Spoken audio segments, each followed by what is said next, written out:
Welcome to America's Top Rebbitzins. May this class be for Rafu Shalima for Eitan ben Anna, Higher Esther, Bat Barbara, Berta Bat Maya, and Rabbi Yaakov ben Ahuva. Please click on the subscribe button to subscribe to us on the America's Top Rebbitzins YouTube page, or click follow to follow us on your podcasting app so that you are the first to know when an inspiring new episode is posted.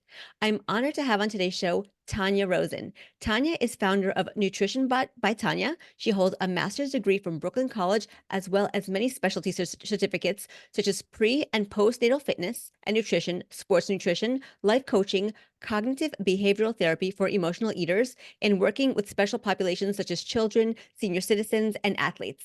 Tanya has extensive knowledge and experience working with people who have complex medical conditions and eating disorders.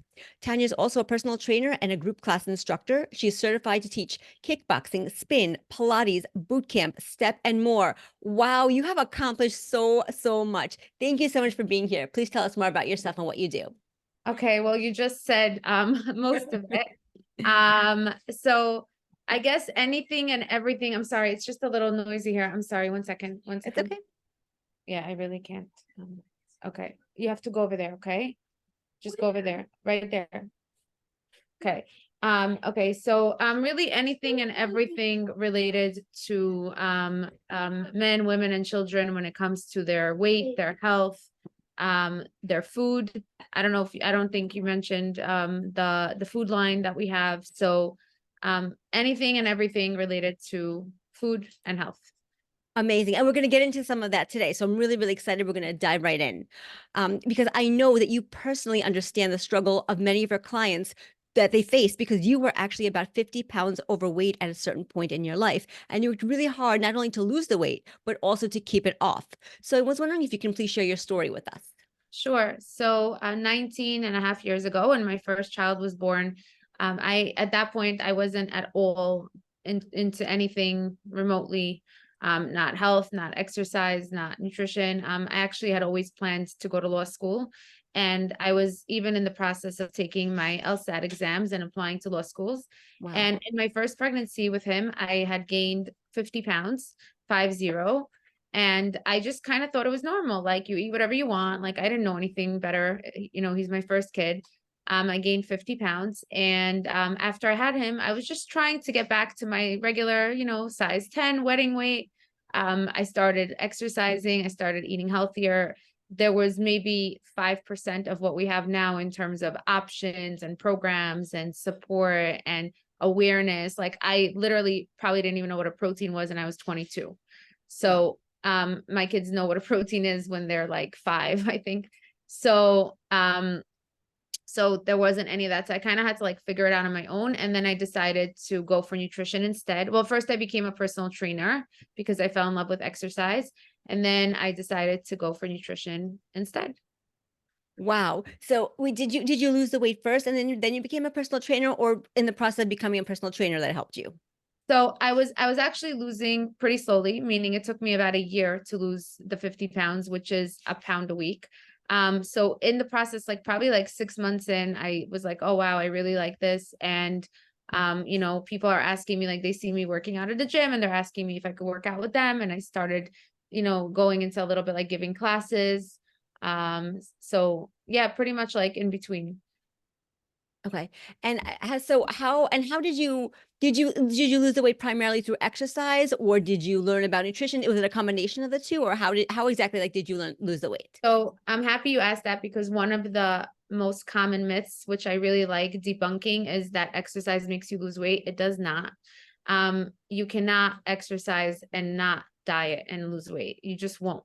So I just started eating healthier, just like literally, like it was like learning to walk for me, because I never ever knew about a balanced plate. I never knew about proteins and starches and all the things that nowadays kids know. I didn't know when I was a 22-year-old adult. So Wow. And did you work with a nutritionist or a dietitian or a doctor? no, really not. Like I said, there were so little options. Nowadays, if someone wants to lose weight, they have a million options, like anything and everything, from like one-on-one groups, Zoom, in person, strict, not strict, keto, not keto, like everything. Back then, it was like Like, Nothing. okay, figure it out. Like Right, it's true. there was, I guess there was Weight Watchers that was there, but no, I just really like on my own. It's amazing. It's really, really amazing that you do that because I want to give you a lot of credit because that's hard to do. And not only, like I said earlier, not only did you lose it, but you kept it off. I guess with the new eating habits that you found, you Yes. just stuck to them. Yes. So I had four more kids since then. And another thing is that all my kids are C-sections. They were all born via C-section, and that's another myth that you can't lose weight or you can't get your abs back after a C-section. So I have five. And in the future pregnancies, the consecutive four pregnancies, I gained instead of 50, I gained like 18, 22, 23. I learned my lesson. Right. Yeah. Okay. Well, as you know personally, and also from being a nutritionist, that there's so many people who are really, really struggling to lose weight or to maintain a healthy weight. So I feel like as we age, our metabolism slows down and the foods tend to stick to our bodies a little bit more than it did when we were younger. And that makes it even harder to shed the pounds. So people Correct. struggle with, they have high blood pressure, high cholesterol, diabetes, and so many other issues that are related to being overweight. And people really, they feel trapped in their bodies. And many women have tried every diet out there because you're right. Now we have so many options, and people are trying this diet, this exercise program, everything to lose weight. And sometimes they do lose the weight, but then they gain it back again and then some. So I know that weight loss isn't only physical. There are emotional and mental aspects of a person that need to be considered when helping a person achieve sustainable weight loss. So today, with your help, I want to empower women by giving them the tools they need to feel good in their bodies and comfortable in their skin. So I want to see if you can please just give us some powerful tips and strategies for how women can start today to achieve their health goals while still eating the foods they love. Wow, that's a big question. That's like the $1 million question, as they say, right? Yes. Um, I think the number one thing is to have the right support. What I mean by that is that I think the reason a lot of people give up is because they just don't have the support. Someone told me the other day that all her friends are overweight and her whole family is overweight. So why should she feel like any sort of, so support can come in the form of people who are like-minded, who are the same kind of goal oriented as you, or who will support your goals, even if it's different from their goals. Or support can come from a professional, someone who is caring, who is warm, who will be objective and tell you like, hey, you're not at a plateau, you're just cheating, let's get back on track, um, someone to call you out on your issues if there are, nicely and warmly, but still, so these are things that if you don't have that in place, I mean, I always compare it to Balchuvas, right? Mhm. Someone decides to become frum, right? They got inspired in seminary or in yeshiva or on a Israel program or whatever, right? And birthright, whatever. And then they become frum, right? But unless they're still connected with whoever it is, their rabbi, their rebbitzin, a community support, it's very easy to just kind of like a little bit full and then a little bit more and then a little bit more. And like, so somehow when it comes to weight loss, as opposed to other things, people expect that once you got there, you just stay there, right? Right. But people know that when it comes to being frum, you need the support. When it comes to your marriage, you need to work on your marriage. When it comes to even construction on your house, you did construction, okay, you're going to have to upkeep that. It's not going to stay forever. But when it comes to weight, people have like a mental block and they're like, okay, I lost the weight, I'm done, right? Like that's it. And it's not, that's it. It's a lifetime thing. It really, really is. So I love that. So we're starting off the right support. And also I like what you said about the professional support or, the peer support or the family support because it provides for accountability. And I think Yes. that's the key. Yes, yes. Accountability is a huge, huge thing. And same with about tshuva. Like if he's part of a shul and has a rav, if my husband doesn't show up to shul on Shabbos because he's sick, Motzei Shabbos, like all the guys are like, where were you? Right? If a guy is not part of a shul, not part of a community, he could not show up ever and no one will notice. So I don't know if it's answering the question of what tools, but I would say that's the first step to put yourself in a accountability support situation. No, I'll take it back. The first step is to realize that it's not over just because you saw the number you wanted on the scale. Like to acknowledge and to accept that this is a lifetime thing. That's the first step. And then the next step is to ensure that you have the proper support in place. Okay. And then, so, okay. Um, So there's the acknowledgement that this is a lifetime commitment, and just because you lost the weight doesn't mean it's going to stay off forever. And then so now you have like your family, your friends, or your dietitian or Weight Watchers person, for accountability. And then what? What is like the real key? If you want to talk about like some of the foods, some of the proteins, the starches, the combinations maybe that people should be eating, like then where should they go from there? So there's no like one size fits all formula because everyone is different. And it's really, I believe in eating all food groups. Like I feel that when people cut out a specific food group, that's not going to last. So on my program, almost anything is okay in moderation. And water is a very, very underestimated diet tool. I feel that people don't know that if you're not drinking enough water, which is at least 8 to 10 cups of water a day, then you're just like driving a car without gas, which means that you could be putting in the effort, you could be pressing the gas, you could be, turning on the engine, but it just won't drive. So I think that's a huge underestimated tool. I think that tracking is also very underestimated. Um, Tracking calories? tracking your, I don't do calories, but just tracking your food, like writing down what you ate, either writing it down, putting it on an app, putting it on notes in your phone. Some people will do a WhatsApp chat with themselves. You could do that and just WhatsApp yourself every time you eat. I've been doing my own food tracking for ever since then, like 19 years. I've been tracking my food every single day. And I think that's a huge, it's like a cheshbon nefesh with your food, basically. So how do you do it? Because that's interesting. I've heard of food journals and everything, but for example, how do you do it? What would it look like? I really want to like paint a picture for people who have not heard of this concept or have never done it before. Like, do you say like I ate 5 French fries or 10 baby carrots or like how does it look? Yeah. Yeah, literally. Like, let's say I'll write breakfast. Today we just came out with a new item, waffles, protein waffles. So I had two of those waffles with sugar-free syrup and strawberries. So I write two, my food company is called Tap. So two Tap waffles, sugar-free syrup, strawberries, coffee. Okay. I didn't have a chance to eat snack or lunch yet, but when I do, I'll write snack, whatever it is, and lunch, whatever it is, and so forth. And I also track total water just to make sure that I had enough. So you say one 8 ounce cup of water or two eight, however much you No, drank. just the total for the day. I drink from bottles. I don't, cups is like too It's too much. tedious, too Okay. it's tedious. I know how many bottles I need to get through. So I just know that way. And how many ounces? Because yes, I think cups is works well for people, and sometimes ounces work well for people. About how many ounces of water should people be drinking a day? So if you want an exact formula, you take your body weight and divide it in half. So Okay. say someone is 150 pounds, she would divide that in half. It would be 75. And then that's how many ounces of water she should be drinking per day. But since it's, people don't want to do that, the range is like anywhere from like at least 8 cups of water to 10 or 12. If someone is nursing, they need more. If someone is pregnant, they need more. Okay. So the food tracking, the water, and the water, just for the purpose of the water, just to clarify, is that to wash you out and just to keep all the toxins out, or get your Okay, so digestive system going? that's one part. Yes, it does flush the toxins out. The main thing about it is that it really prevents fake hunger. A lot of times we think that we're hungry and we just need water.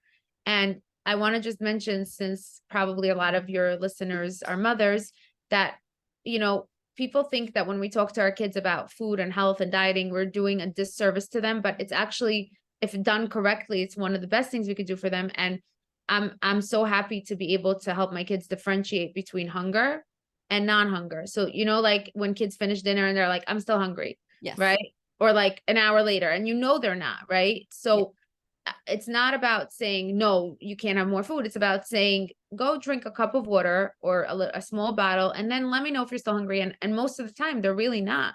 They just needed water. So That's a very, very good point, because if you think you're hungry and you eat more, you're just adding more calories when you actually really never needed those extra calories or that extra food in the first place. exactly. So how do you tell, like as an adult, like how, for example, how would I tell whether I'm really hungry or I'm just thirsty? Drink water and see if the hunger goes away. It's also when it's not mealtime, meaning it's normal to be hungry, breakfast, lunch, dinner, snacks. That's normal, right? If you've just eaten, or if it's like midnight munchies and cravings and whatever, you're probably not hungry. I also suggest drinking 2 cups of water before every meal so that you could properly gauge how much you need to feel full. Because if you sit down to a meal on an empty stomach, you could eat and eat and eat and eat. If you sit Yes. down and first drink those 2 cups of water, or before a simcha, or before an outing, an event, Sheva Brachos, whatever. First drink the water, and then see if you like how much you could still fit in. I really like that. That's a really good strategy. Actually, I've never heard that one before. I really like that.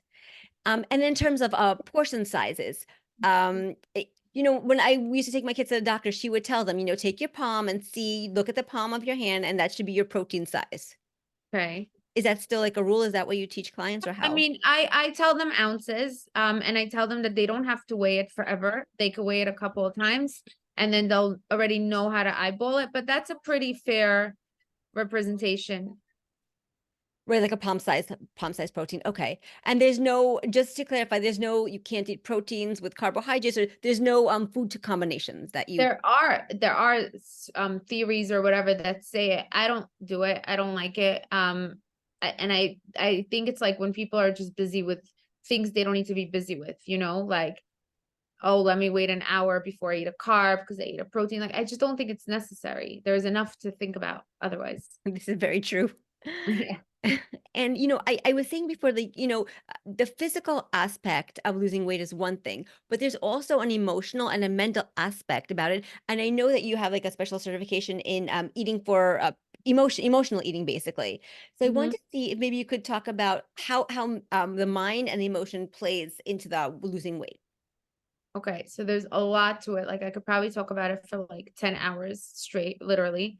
It's a topic that I'm very passionate about. So Mhm. when I first became a nutritionist, I thought that I just tell people what to eat and then they listen to me and then they lose weight and they live happily ever after, right? Yes. But then I soon realized that there are so many reasons that people eat that have nothing to do with their nutritional needs or their hunger or whatever. So people eat from stress, boredom, happiness, loneliness, lack of things to do, numbing hurt feelings, anything and everything, right? And it's the most accessible drug. It is a drug, and it's the most accessible drug, meaning it's everywhere, and we need food to live. We can't stay away from it. So it's a very, very hard addiction because it's not like you could get away from it. It's not like you just give it up cold turkey. You can't. You need food, right? And it's everywhere, and it's cheap. Well, maybe not these days, it's not so cheap, but cheap in comparison to drugs, like actual drugs and all those addictions, Yeah. So it's a very, very easy drug to attain and to fall back into. It's also habitual, like people just have a lot of food associations, like, they associate a car trip with this, and they associate going on vacation with this, and they associate their mother's house with this. So there's a lot. There's just so much. So how do they, I'm going to ask the $1,000,000 question again, like, how do they stop? Emotional eating is hard to stop. It is hard to stop. So I used to not work with people on emotional eating. I used to tell them to go to therapy, right? Like I would say, I see that you're an emotional eater. I'll continue working with you, but I really suggest that you also find a therapist that you feel comfortable with and has experience in emotional eating. And I didn't find that it was helpful. Like I found that and I'm not knocking therapists. I'm a huge believer in therapy. I myself have gone to therapy many times. I love the concept of it. I'm not knocking therapists, but when it came to this, and they would start digging into their childhood or how they were raised around food or whatever, it was just very long and very dragged out and not practical. That was the problem. It wasn't practical. So what I do is I don't do therapy with them. I'm not going to sit there and listen to their, this one made me upset and that one made me upset. And that's not what my goal is. My goal is basically to figure out what the issue is, what the triggers are, and basically to give them practical, actual tools to combat that. And I find that 9 out of 10 people who think they're emotional eaters, it's not actual emotional eating. It's like eating out of, like, I don't even know the word for it. Like they just needed like a tweak, like something was not right. They needed someone objective to step in and say, hey, change this to this, change this to this, try this instead of this, like reset a couple of buttons. And then I give them homework and they do it. And I do it in 6 weeks, meaning I think I accomplish more with them. Again, no offense to any therapist, but I think in this domain, I accomplish more in 6 weeks than therapists accomplish in 6 months. I love that. And I also saw that you are a life coach. You probably use some of those life coaching skills, which are Yeah. different than therapy skills. They're a little bit, it's a little bit of a different skill. It's more hands-on and more practical. Yeah, one summer I just decided to get a life coaching certification just because like I feel like I do it all day anyway, like Right. so I might as well. But yeah, I stay away from anything other than food related. Right. No, for sure, for sure. There's so many parents, so many moms, dads who are so busy with work, carpool, and so many other responsibilities. But when it comes to feeding their families, food that it's quick and easy to make is usually the go-to meal plan, like realistically. So I want to see if you can share with us like the most important foods that we should be eating and feeding to our families and why those foods in particular. And also if we would love to have some tips for some sample ways to make those foods. Like we want to be practical. If mom finishes work, for example, I'm just making this up at 5 o'clock, and then she has to go get her kid from an after school program at 5:30, and they don't get home at 6:15 because of the traffic, and then to start making dinner then, and the kid is screaming because they're crying. I mean, these are all practical, real life things. For So, sure. so what do we do? Right, for sure. And I think that everyone is busy, like no matter what age or stage, like everyone is so busy, whether they're a stay-home mom, a working mom, uh, everyone is so, so, so busy Yes. more than ever. Yeah. So it's a great question because no matter who you are, you're busy and you want to do what you're doing and still make it work. So I think now more than ever, we have so many easy options available. Like there is shredded cabbage, there is checked lettuce, there are cherry tomatoes that you don't have to cut. There are cucumbers that you could eat with the peel. You just wash them like the Israeli Persian cucumbers. Yes. There are even semi okay frozen meals. And what I mean by that is I'm not a health freak. Like I'm not one of these health nuts that's like, oh, there's like an extra ingredient in there, or it's not organic, or I didn't make it, so my kids are not having that. Like, I'm not like that. Like, teachers always ask my kids when they meet them and they're like, oh, you're Tanya Rosen's daughter. Okay, your mother for sure doesn't let you eat any junk. I'm sorry, there's just noise here. 1 second. Okay. Maybe go outside. Okay. Okay. So I'm not that kind of mom because it's just not practical. And kids that grow up like that end up being resentful. I hear it from clients as teenagers, as adults, they get resentful when it's too much. So I think that takes a lot of pressure off if a mom knows that it doesn't have to be that extreme. Like it doesn't have to be perfect and organic and like it doesn't have to be like you're not in a magazine of perfect parenting that eat only like the most amazing thing, right? Yes. So I think that takes a lot of pressure off, right? Like there's nothing wrong with pizza once a week. There's nothing wrong with sushi once a week, right? It's a balanced meal. There's protein, there's carb, there's a vegetable, right? Nothing crazy. So take advantage of the quick, easy things that are out there, like all the frozen options, all the pre-ready options. Even for kids, like I don't think it's so bad to give them breaded schnitzel and just bake it, don't fry it, right? There's also the air fryer, which is an amazing thing because it makes schnitzel and like fried whatever French fries without frying, and it's still really good. That's true. Right. Crock pot dinners, right? That you could just put in a crock pot. That's a great idea. And even like if you need to have healthy takeout once in a while, that's good. I actually have two cookbooks, one regular and one gluten-free, and all the recipes in there are super easy. Like I don't do complicated. So like one pot, minimal ingredients, like really, really simple. And a lot of it is kid friendly. Very nice. I really, really like that. Wow. How about prepping? Like, do you talk to your clients about prepping food? So food prep became like a buzzword, like people like literally post like their containers of vegetables and they're like hashtag food prep, right? Yes. Which by the way puts a lot of pressure on those moms that you're talking about because Yes. then they're like, I don't do that, right? So food prep is very nice and very practical, but it doesn't have to be anything crazy. There doesn't have to be 16 vegetables with 23 containers, right? Like just be prepared. Like I call it like driving with a map instead of driving without a map. Like if you don't know what you're eating tomorrow, right? Forget the whole week. That's too far ahead. If you don't know what you're eating tomorrow, what's going to happen? Like you're going to be scrambling last minute, right? Yes. Exactly. Right. And that makes a lot of sense. And maybe even just to plan, do you advise your clients to plan like a week in advance, like a weekly menu, like to write down what they're having for a week, like 1 week at a time? So I don't advise it. And they sometimes ask me if they should or if we could do it in a session. And I tell them, I don't mind doing it with you, right? Like, this is your time. We could do whatever you want. But no one really can plan a week ahead, right? Meaning you could plan dinners maybe, but you can't plan your entire day every day, because what if you wrote chicken and like there's no chicken, so you'll have fish, right? Right. Or what if you wrote like you want to have a royal bagel and there was no royal bagel, so you had a wrap? Like, it's too far ahead, like 2, 3 days, okay. A week, it's a lot. A lot. And you know what? I really like that you mentioned your food plan, because I was actually, I don't live in the five towns, but I happen to have been in the five towns on Sunday, and I saw on Gourmet Glatt, which is a supermarket there, that TAP, that's, I think that's your Yeah. food line. Yeah. And I Mhm. saw some of that. So can you please talk to us about your food line, the types of foods in your food line, that type of thing? Yeah, so our food line started with literally just muffins because everybody was like, I want to eat a muffin and still lose weight.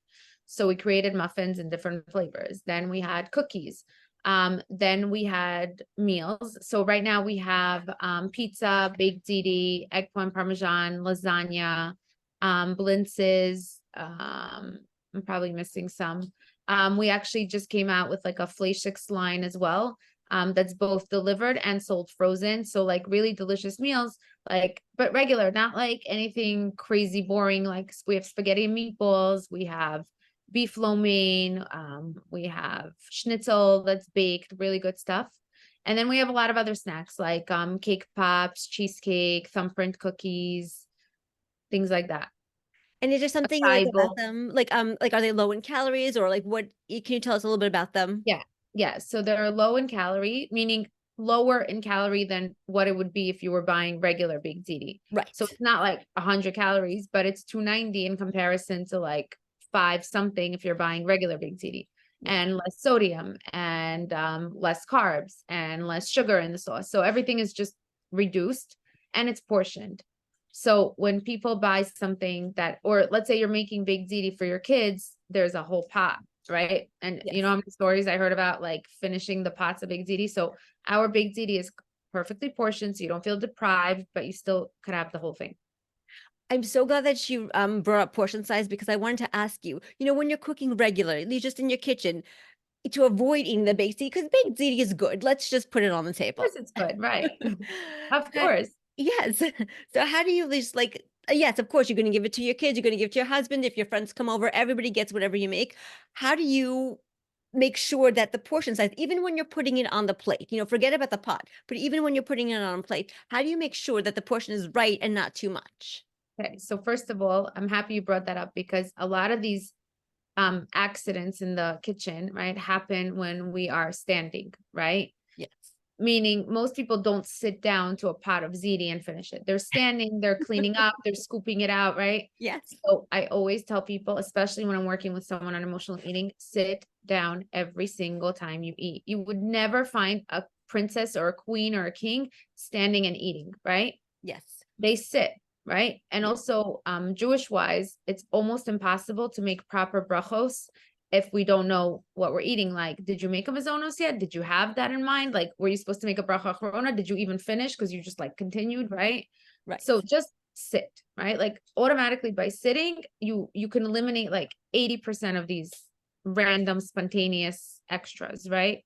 Yes. Um, and then the next thing is to 1 second, I forgot what I wanted to say about that. I don't know, I forgot, but portion wise, so I would say to the mind is very tricky. So if you take a big plate and you put a little ziti, you feel like poor me. If you take a small plate and you fill it up with ziti, then great, right? Because we eat with our eyes and our mind and whatever. So I always like to tell my clients to even get like pretty dishes, even if their kids are eating on plastic, like just get a pretty bowl, sit down, enjoy it, put your fork down in between bites, don't just shovel it. Very nice. Okay. And so this, I mean, what you're telling us is really, it's first of all, it's steps to achieving weight loss. Because let's say if you're overweight and you start doing these habits, you're going to lose weight gradually. And I just want to emphasize that it's not going to happen overnight, because I think people sometimes get frustrated. Like, I'm doing all this and it's been 2 weeks and I haven't seen anything, and it gets frustrating. Do you have anything to say like about the frustration?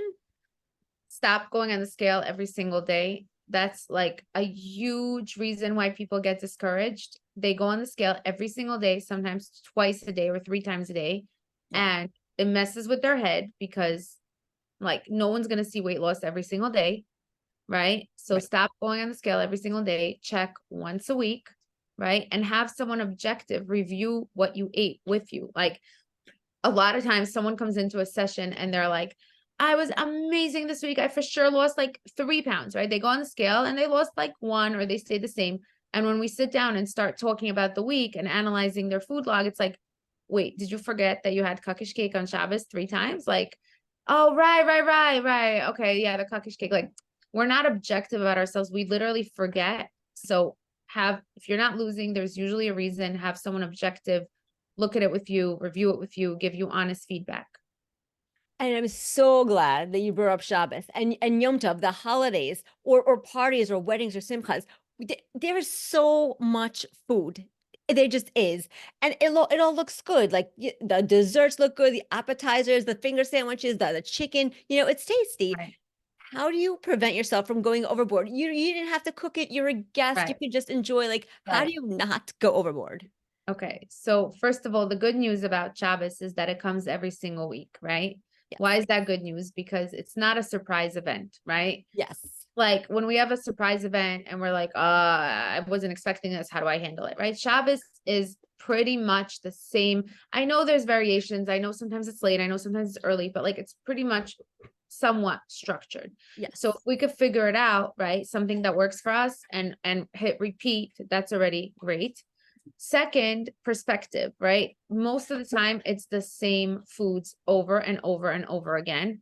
Unless you're like going somewhere exotic, it's the same stuff you saw last Shabbos and that you'll see next Shabbos and for the rest of your life, right? Like, so it's perspective. Like a male client was telling me that when he goes to his mother's house, she makes this like crazy, like it's like a Sephardic dish. I don't know what it is, like some crazy dish, and he just goes crazy from it or whatever. So I said to him, how often do you go to your mother's house? I thought he's gonna say like twice a year. He's like, at least twice a week. So I said, oh, okay. So why is it special? Like if you don't have it today, you'll have it in 3 days. And if you don't have it in 3 days, it'll be there next week and next week and next week, right? So anything, all these cakes we see at a simcha, right? All these things, like they're usually not special. And you could just tell yourself that you could have it next time because it'll be there again very, very soon. For sure. That's a really good perspective to look at it. I've also started to do things like that. If I'm at a restaurant and I'm just like not so hungry, even if I know they have my very favorite dessert, I can say to myself, I could come back here again on another day and get the very same thing. I don't need to shove it in my Exactly. face. Exactly. And for all these, like, let's say if someone's on a Pesach program or at a Shabbaton or whatever, I always say, like, the price is the same. Like, it's not like you had an option to say, I'm going to pay less and eat less. You would have had to pay the same thing, whether you eat 3 times from the buffet, 1 time, 0 times, doesn't matter. The price is the same. So it's not like you're losing money. You're not. Right. Right. It's 100%. And we have time for one last question. And I love stories. My favorite thing to ask my guests. So I wanted to see if you could please share with us a story, maybe about one or two people whom you have seen benefit from nutrition counseling. Everyone benefits from nutrition counseling. Um, but I'll tell you a story. I'll tell you 2 stories that stand out because I just had to, I'm starting a new column in Bina magazine about like different cool client stories, like different interesting out of the norm, whatever. So I'll tell you like a summary of that. So a man came in with his wife. Usually men need their wives there because they get overwhelmed by this. So and their wife is cooking for them usually anyway. So a man came in with his wife, pretty typical. His doctor scared him. He needs to lose weight. Otherwise he's going to go on meds. His wife was like, whatever. He never sticks to anything. Okay. Made him a plan, everything was typical. Everything was normal. And then when they were by the door, in therapy, it's called a doorknob confession. When the client like turns around last minute, like literally holding onto the doorknob and turns around and like throws a bomb, whatever the word is, throws a bomb at you. Like, so he goes, by the way, I'm also quitting smoking. Okay. So I like in my head, I was doing like calculations. I'm like, oh my God, my next client is waiting. We're already over time, but like, I wouldn't feel right if I didn't do this. So I asked him to sit back down and I said, look, I told the wife, you're going to hate me. I'm sorry in advance, but trust me, I'm right.